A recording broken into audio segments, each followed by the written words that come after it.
Ayan mga inday, may dala akong masarap na merienda ngayon. Hindi ko alam kung kumakain kayo nito or hindi. Marami kami nito dati sa probinsya. Nakatanim sa gilid ng bahay namin. Nung una kumakain ako, kaso nung katagalan parang amoy ano na. Yung ano, tapos lasang ano din.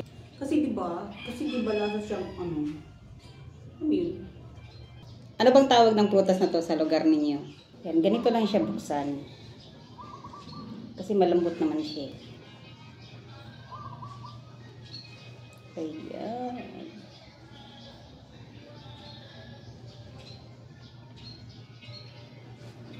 So, tatry ko siya ngayon kung gusto ko pa rin yung lasa niya. Hindi siya ganong maamoy. Hindi nga.